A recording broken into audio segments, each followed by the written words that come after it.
While the rest of the world is distracted by the noise of 24-hour news cycles, viral trends, and political theater, a very different conversation is happening behind closed doors. There is a palpable shift occurring in the upper echelons of global wealth, a movement that is not being broadcast on television or debated on social media. It is a quiet revolution, defined not by what is being said, but by what is being moved. If one looks closely at the ledger of the world's elite, a pattern emerges that is both fascinating and terrifying. The ultra-wealthy, the top 1%, are systematically decoupling themselves from the fragility of modern society. They are not merely investing. They are preparing. They are quietly exiting the systems that the average person relies on for safety, currency, and survival. They see a storm on the horizon that the majority of the population is ignoring. Today, New Era exposes the architecture of this exit strategy and analyzes exactly what the world's most powerful people are preparing for. The Great Asset Migration, exiting the paper economy. The first and most observable pillar of this quiet revolution is the aggressive migration away from the paper economy. For the last 40 years, the global financial system has been built on trust.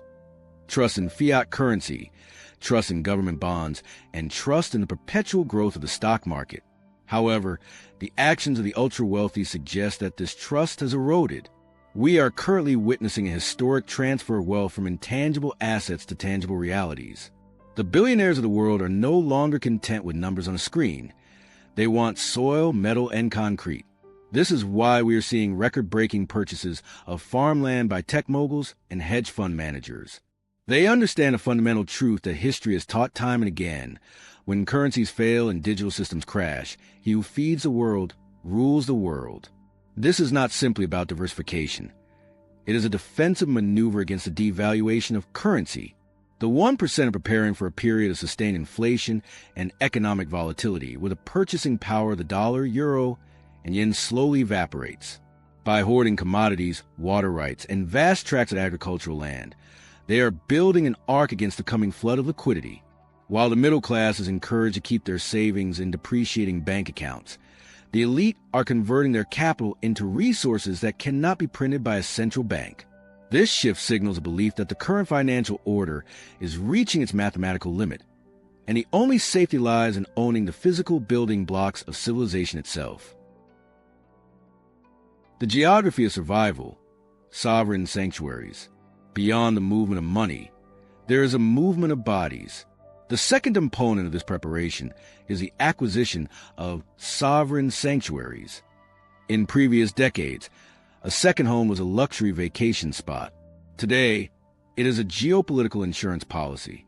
The 1% are quietly acquiring golden visas and second citizenships in nations that are geographically isolated and politically neutral.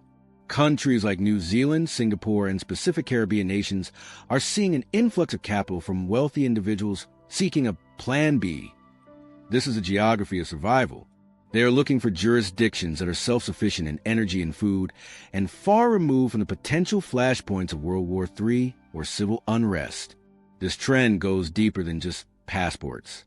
It involves the construction of sophisticated, high-tech bunkers that resemble five-star hotels more than concrete shelters. These are not the paranoia fuel holes and ground of the Cold War era. They are sustainable, subterranean ecosystems designed to function off-grid for years. Equipped with hydroponic gardens, medical bays, and independent power grids, these sanctuaries are physical manifestations of the elite's lack of faith in public infrastructure. They are preparing for a scenario where the power grid fails, the supply chain snaps, and the rule of law becomes temporary.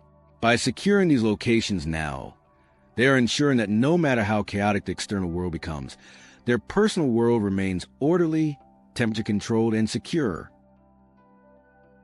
The privatization of security, the rise of private armies. As the ultra-wealthy physically separate themselves from the general population, they are also psychologically separating themselves from the concept of public protection.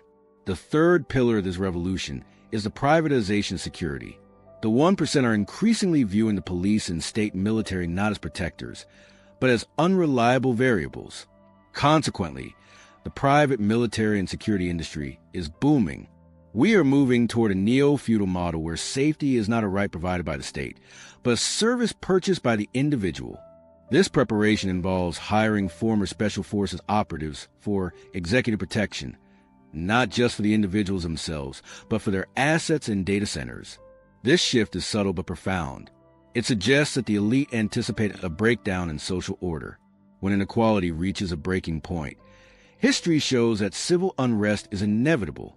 The 1% are preparing for this friction by building private walls, both digital and physical. They are investing in autonomous security drones, AI-driven surveillance systems for their properties, and private intelligence networks that rival those of small nations. This is a quiet admission that the social contract is fraying. They are not waiting for the government to fix the crime rates or stabilize the streets. They are simply building a parallel system where they are immune to the chaos outside their gates. The biological moat, escaping mortality. Perhaps the most ambitious and quietest aspect of this revolution is the quest for biological divergence. The 1% are not just preparing to survive a market crash. They are preparing to outlive the average human lifespan. A significant portion of Silicon Valley's capital is currently flowing into longevity research, biohacking, and personalized medicine. This is the biological moat. The elite are investing in technologies that could essentially create a two-tiered species: those who age naturally and succumb to preventable diseases, and those who can afford gene therapies, organ regeneration, and advanced diagnostics that catch illness before it starts. This preparation is about time, the ultimate scarce resource. While the public healthcare system struggles with overcrowding and funding cuts, the ultra-wealthy are building private medical suites in their homes and funding research into longevity escape velocity. They are preparing for a future where death is treated as a technical problem to be solved rather than an inevitability to be accepted. This creates a profound ethical divide. If the technology exists to extend life by 20 or 30 years, but it costs millions of dollars, it becomes the ultimate asset of the 1%. They are preparing for a world where health is not luck, but an engineering challenge that can be overcome with enough capital, effectively separating their biological destiny from the rest of humanity. The control of intelligence, the AI monopoly. The final and most critical preparation involves the impending artificial intelligence singularity. The 1% are not merely passive observers of AI. They are actively securing the infrastructure that controls it. They understand that in the new era, intelligence is power. The rush to buy high-end microchips, build massive data centers, and secure exclusive energy contracts is a race to own the brain of the future economy. They are preparing for a world where labor is worthless and ownership of intelligence is everything. By controlling the algorithms that will run finance, logistics, and media, they ensure the position at the top of the hierarchy remains unchallenged. This is the digital castle. If the 1% owns the AI that replaces the workforce, they essentially own the entire economic output of the planet. They are preparing for a post-labor economy where the gap between the owner class and the working class becomes unbridgeable because the working class has nothing left to sell. They are insulating themselves from the disruption of automation by becoming the masters of the disruption. This quiet consolidation of computing power is the modern equivalent of seizing the oil fields in the 20th century.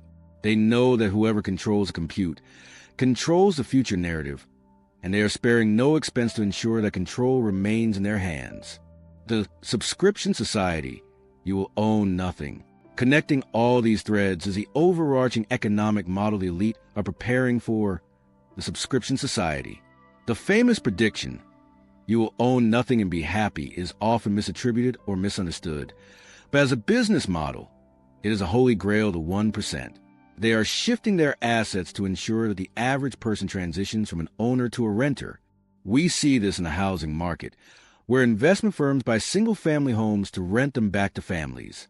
We see it in software, automotive features, and media. The 1% are preparing to own the platforms, the land, and the intellectual property, while the rest of the world pays a monthly fee to access them.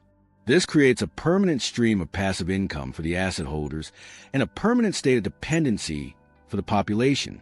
The elite are preparing for a world where upward mobility is stifled because the cost of ownership becomes prohibitively high for the masses. By locking up the supply of housing, resources, and technology, they are pulling up the ladder behind them. This is not a conspiracy. It is simply the logical conclusion of unchecked capitalism. They are securing their dynastic wealth by ensuring that the rest of the world remains in a perpetual state of renting their existence from the people who own the deed.